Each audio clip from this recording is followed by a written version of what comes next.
Welcome to the program, Tithy. Thanks, Sam. Thank you for having me. All right, so let's start with a rather, I'm going to approach this fairly rudimentary, as my understanding of social reproduction theory is fairly rudimentary. Tell us what is social reproduction theory? Right.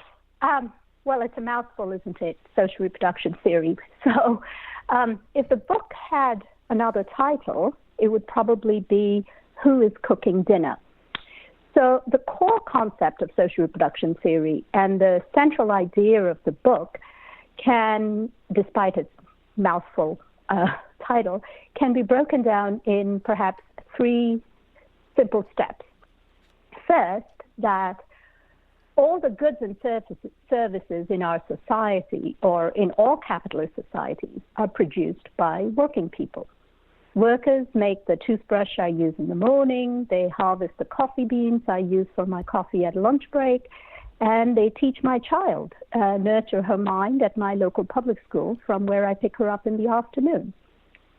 Second, all this work that creates and sustains society needs to happen on a daily and continuous basis, or it cannot be done by fits and starts. I mean, we cannot have cars being produced one day and then stopping, or nurses offering healthcare one day and then not. So the work and the various social networks that allow that work to happen must be both systematic and must be constantly regenerated and reproduced on a daily basis. So finally, and this is the punchline for social reproduction theory, if the work happens daily, then the worker who performs the work must also be regenerated and reproduced daily so that she or he can perform that work, right? Imagine what would happen if all workers worked 20-plus hour shifts every day. They would die and society would cease to function. So the time of non-work, or the quote-unquote free time, when people do not go to work, then is quite important.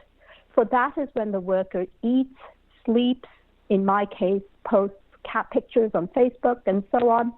In other words, that is the time off and for life, away from the time for work. If that time did not exist, there would be no work. But this time for life is also work, intense work. It is the work of cooking dinner, making the bed, cleaning the floor, doing the laundry, or the work that actually makes it possible to go back to the paid job next day, except it is not paid. So if mainstream economic theory tells us about work and production, social reproduction theory tells us about life and the reproduction of life, the time before and after work, or, as I said, who cooks the dinner. In short, if workers produce goods and services in society, who then produces the worker? Now, two further reflections perhaps follow from the concept. One, as you can imagine from the who cooks the dinner question, the vast amount of this work of producing life globally is still done by women. So the question of the work of life is heavily gendered. More men do housework now for sure than from, say, 50 years ago, and that is wonderful. But women still do more housework as compared to men. In this country, for example, according to the census figures, on an average day, 83% of women and I want to say 65% of men spend some time doing housework. But besides the gender question, the second implication of social reproduction theory is that it is not about the domestic sphere alone. Issues of production of life and the production of the worker also draws attention to other activities that help, quote-unquote, produce the worker and make her ready for her paid job. The school system teaches the future worker, or the child, the required skills for the job. The hospital system makes sure that she or he remains healthy to continue to go to work. A good public transport system ensures that she gets to work.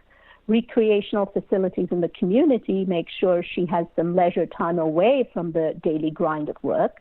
And a good pension system ensures that the now past worker gets to have a decent life after a lifetime of work.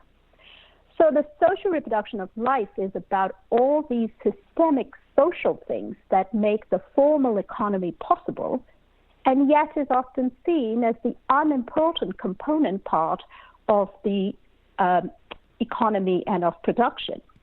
So social reproduction theory and my fellow contributors in the book sort of saw this book as a project to make that invisible sphere visible. Hi, folks. Sam Seder here. We still need your help on our Patreon page.